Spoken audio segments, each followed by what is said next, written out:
My 7-year-old saw the family tree on my parents' hallway wall and said, "Where are we?" My mom replied, "Let's not ruin the moment."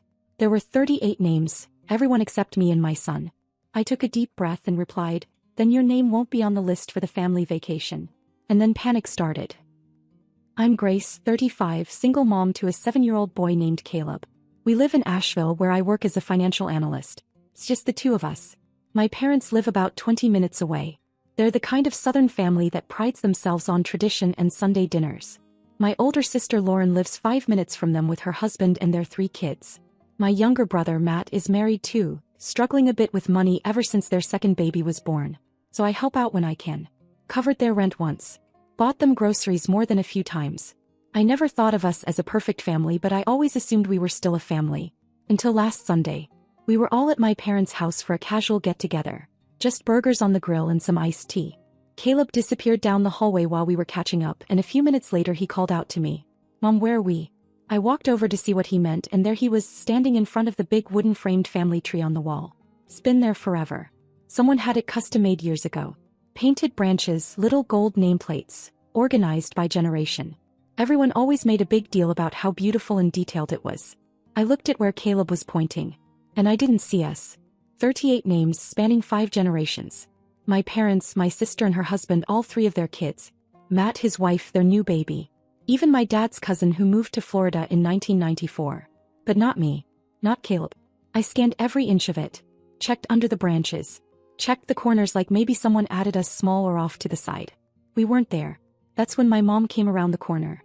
She glanced at the tree, then at me and Caleb and said, "Let's not ruin the moment."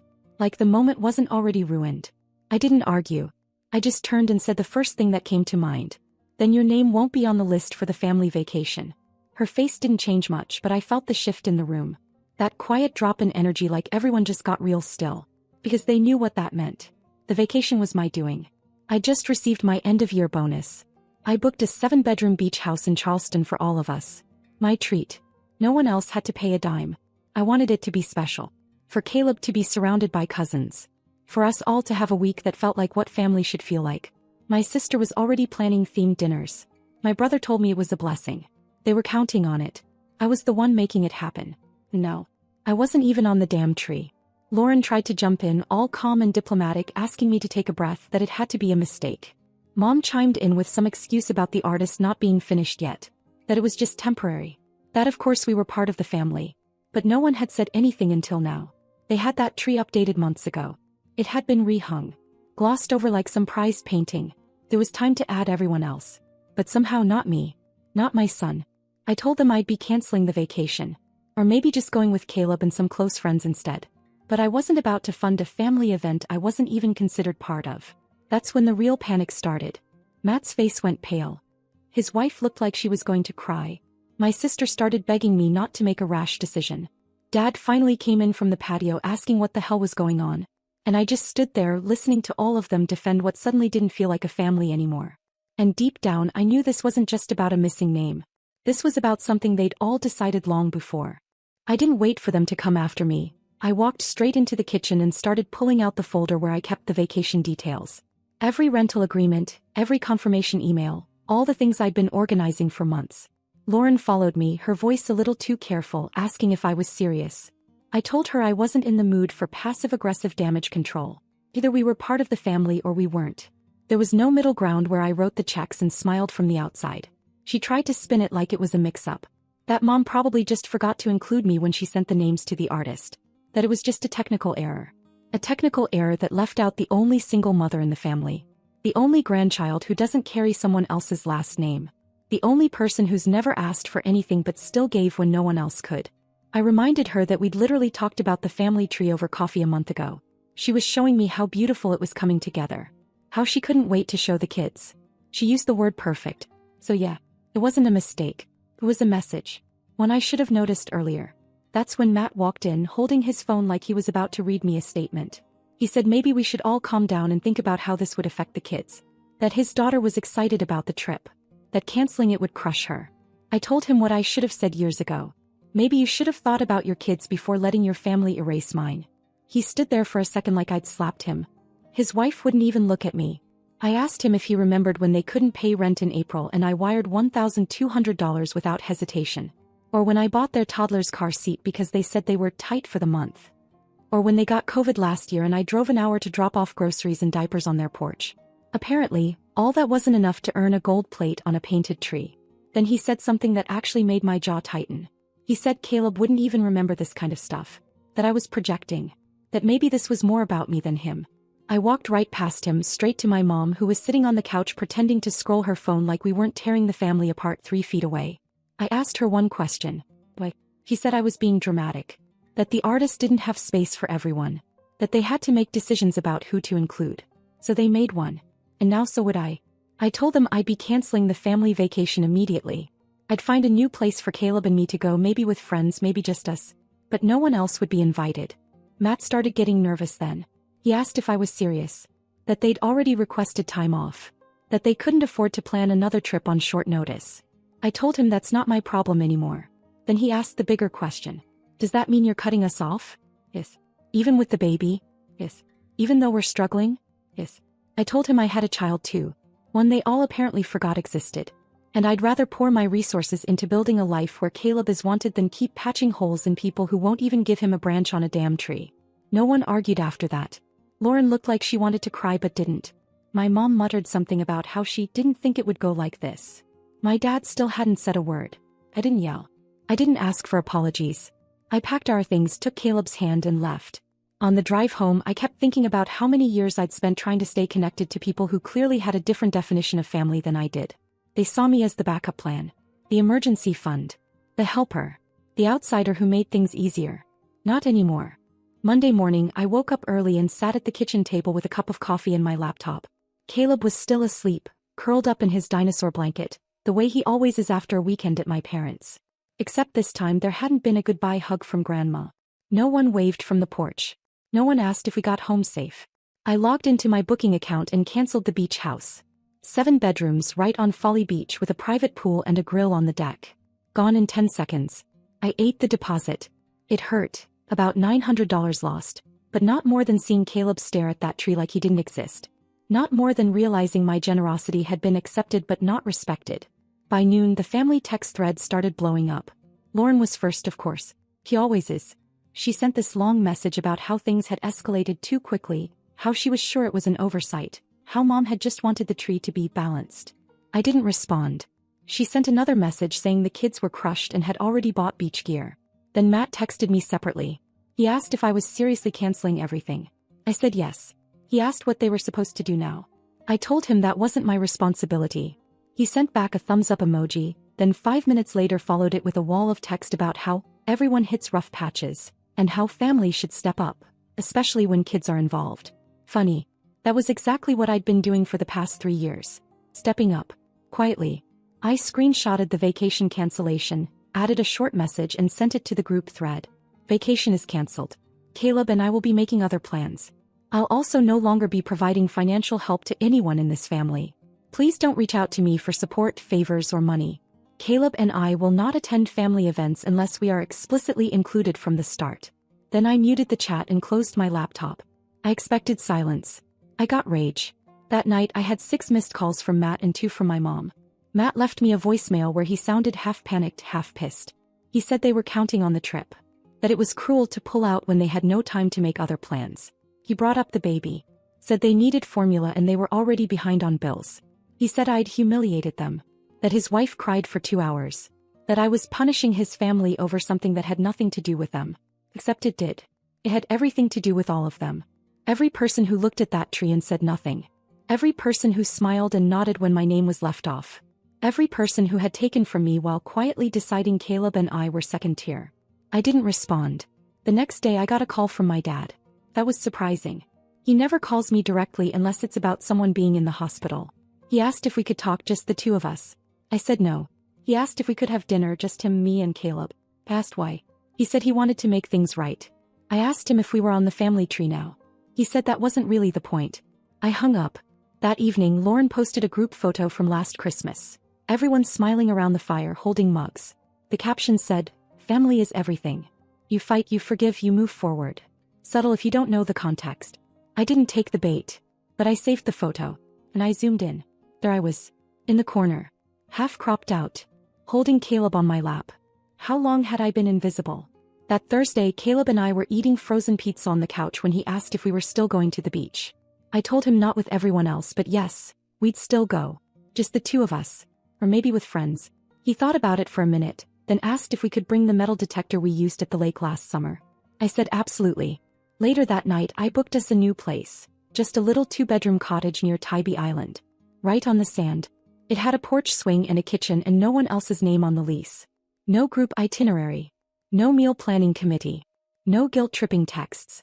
Just me and my son. I've done enough bending to stay connected to people who never once reached for me. Now I'm done bending. I'm building something new. For Caleb. Something where he never has to ask, where are we? Because wherever we are, we belong. The morning we left for Tybee Island, I felt a weird kind of lightness, like I was shedding something I hadn't realized I'd been dragging for years. It wasn't just the trip. It was knowing we were going somewhere that didn't require pretending. Just me and Caleb. No group dynamics. No side glances. No family guilt.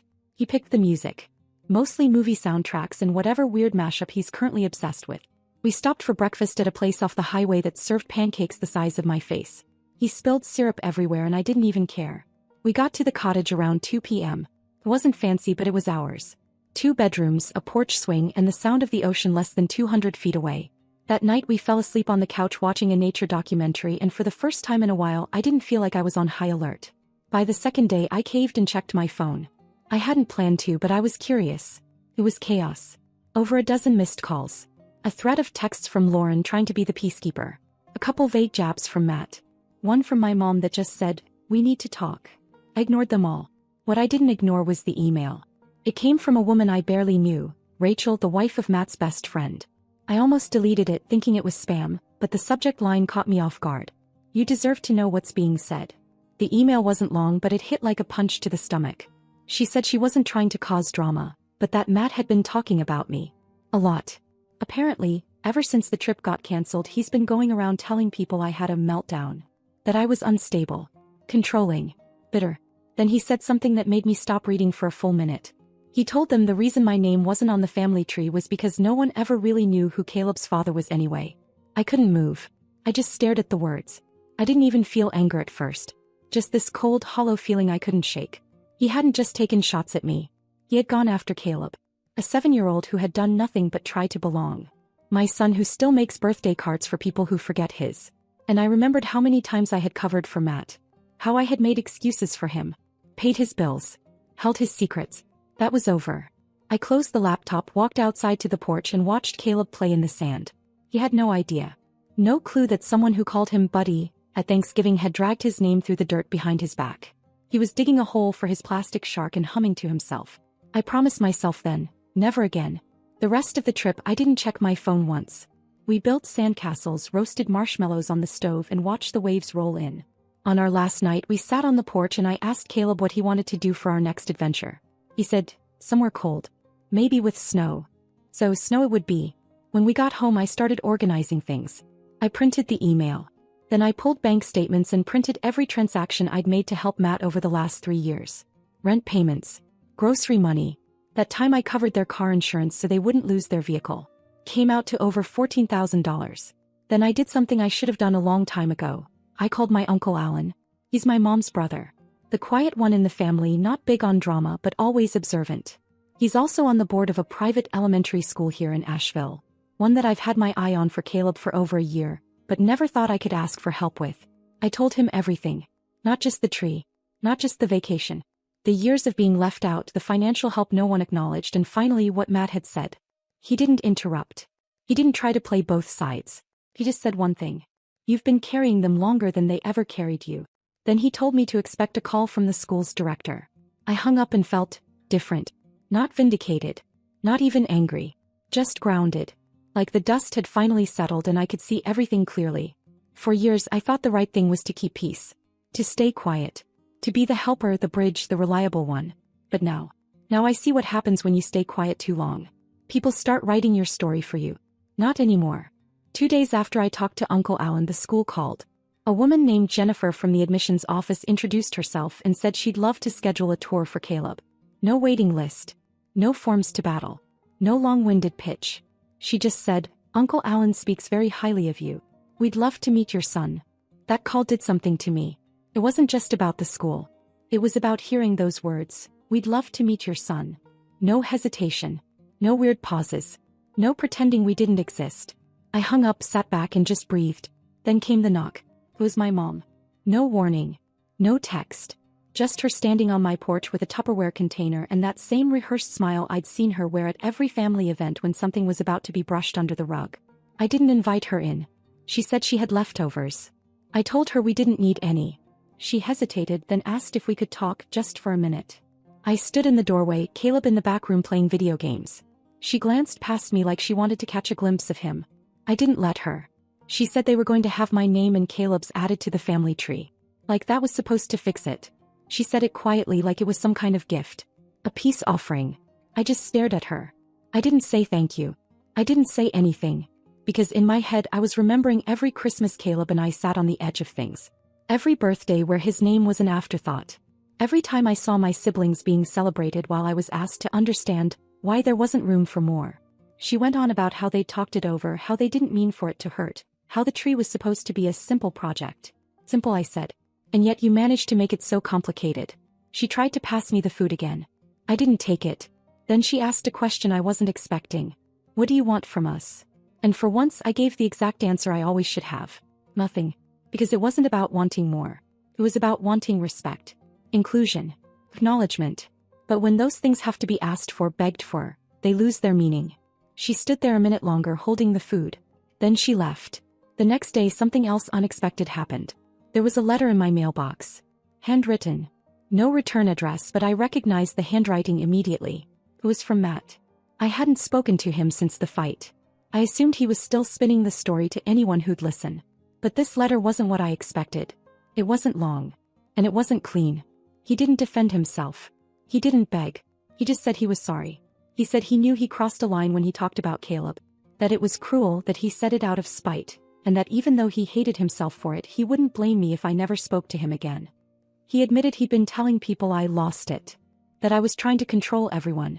He said the truth was, I had every reason to walk away. That he knew I'd helped him more times than he deserved.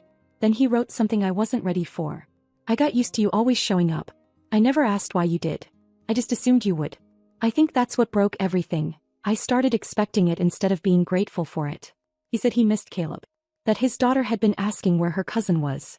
That she didn't understand why we weren't around. He ended it by saying, "I'd like to start over if you let me. I know I don't deserve it. But I'd like to try." I read the letter twice. Then a third time later that night when Caleb fell asleep. And I didn't know what to do with it. I wasn't ready to forgive him.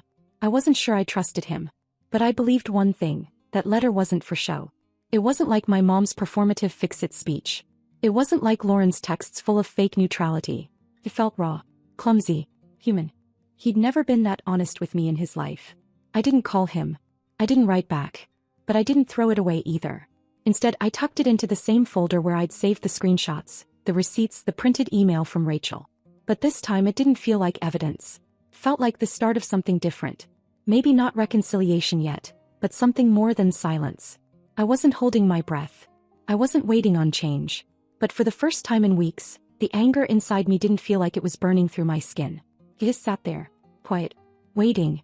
And maybe, just maybe, that was the beginning of something new. I had already made peace with not seeing any of them again. That was my quiet decision after everything. I had no dramatic speech planned, no final confrontation, just a slow fade out. I was building a new life. More intentional, more honest, smaller but real. And I liked it that way. So when Caleb came home from school holding a construction paper birthday invitation, I didn't even flinch. I assumed it was from one of his classmates. I didn't expect it to be from my niece, Matt's daughter. The handwriting on the envelope was crooked, her name written in purple marker with glitter around it. Inside was a folded invite for her 8th birthday party at the community park near the old elementary school. The one we used to walk to after church on Sundays, back when we were still pretending everything was fine. Caleb lit up like it was Christmas morning. I hadn't seen him smile like that in weeks. He asked if we could go. He said he missed her. That they used to be cousin best friends, and they needed to play catch up. I wanted to say no. Everything in me wanted to say no. But then I looked at him. And I realized, I'd protected him from enough. Maybe it was time to let him decide if he wanted to reconnect. This wasn't about me anymore. Not this part. So I told him we'd go. Just for an hour. The park was already busy when we pulled in. Streamers, balloons, folding tables, a unicorn piñata. Matt and his wife went all out. I parked across the lot and considered leaving my sunglasses on the whole time. The tension in my stomach didn't ease even when Caleb ran off to join the other kids, already laughing, already back in his world. I stayed on the edge of it all, arms crossed, phone in hand, watching. Matt spotted me after about 15 minutes. He was by the food table holding a bottle of soda and talking to his wife's sister. He froze for a second. Then slowly he walked over. No crowd. No spectacle. Just him. He said, "Thanks for coming." I said, "We're here for Caleb." He nodded. Then reached into his back pocket and handed me a folded sheet of paper. It was a new printout of the family tree. Same style. Same border. But this time my name and Caleb's were there. Not squeezed in at the bottom. Not added like an afterthought. We were right where we belonged. Equal branches. I didn't say anything. I just stared at it. Matt didn't push. He said, "I know it won't fix everything. But it's a start. I'm sorry, Grace. For all of it." And then he walked away. I held that paper like it might disintegrate. I didn't know what I was feeling. Anger, relief, sadness, maybe all of it at once. But I didn't move. I stood there and watched Caleb sprint across the grass with a slice of cake in his hand, laughing like he hadn't carried any of what I'd been holding. When the party ended, Matt walked over again, this time with his daughter, who gave me a cupcake for Caleb to take home. Her eyes were bright and kind, just like his were once, a long time ago. Before we left, Matt looked at me one more time and said, "We'd love to see you both again sometime." No pressure. That night, Caleb fell asleep early with frosting on his chin and the cupcake box on the nightstand next to him. I sat at the kitchen table, turned on the lamp, and looked at the family tree again. It didn't fix what had been done. But it was different now. Because now it was a choice. Not theirs. Mine. The next morning a text came in. It was from Lauren. No words, just a photo. The family tree framed and hanging back in the hallway at my parents' house. And our names were there. This time I didn't feel like an outsider looking in. I wasn't chasing acceptance. I wasn't trying to be good enough for a space that should have been mine from the beginning. I didn't respond. Not yet. I just closed the message, looked out the window at Caleb running in the yard, and let myself feel something I hadn't felt in years. Closure. They hadn't fixed everything.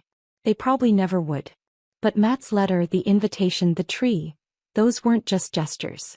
They were shifts. Honest ones. Small cracks of light in a very long tunnel. And maybe that's how healing starts. Not with a grand apology, but with showing up. And again. And again. And this time finally I'd let them try.